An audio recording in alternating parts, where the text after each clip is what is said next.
it's just getting so mad king out there. President Trump is behaving like a king. Yeah, and in this case, I don't think he looks strong and determined, as he says. I think he looks thoughtless and looks a little bit like a mad king.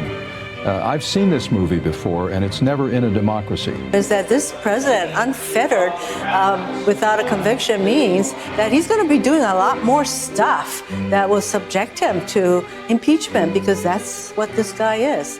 He believes he's king now.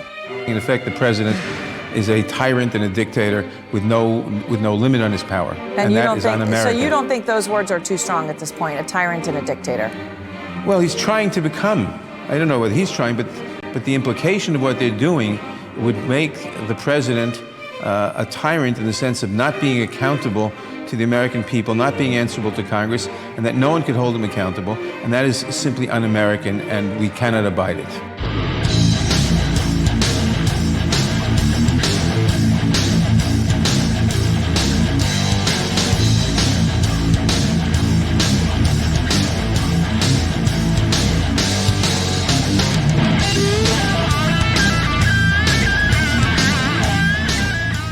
Well, in my exclusive interview with Nate Wessler, he was an ACLU attorney that was at the time suing the Obama administration over the murders of Anwar al-Awlaki, Samir Khan, and al-Awlaki's 16-year-old son, Abdul Rahman, who had never done a thing to anybody.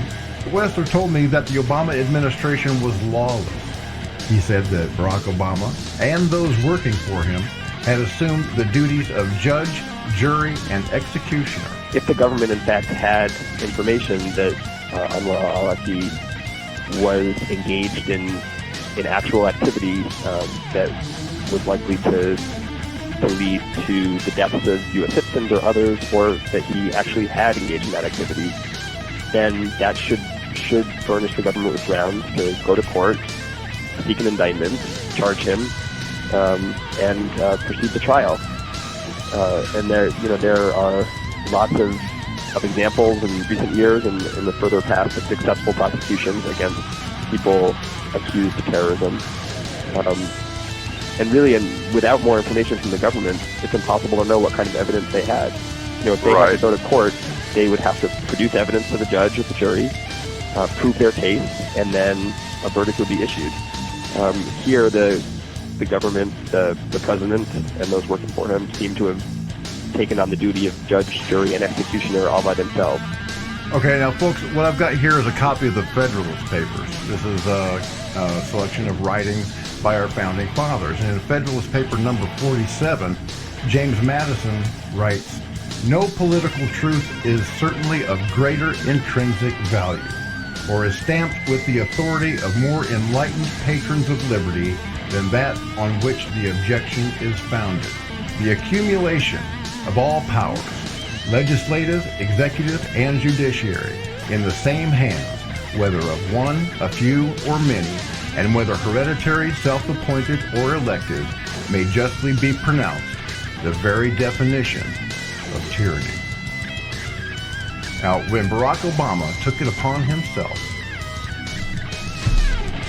to illegally kill an American citizen, that day, September 30th, 2011, he became a tyrant.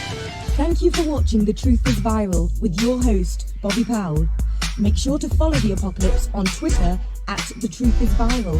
Like The Truth is Viral on Facebook, and if you can, please remember to donate to the cause via PayPal at www.bobpowell.blogspot.com.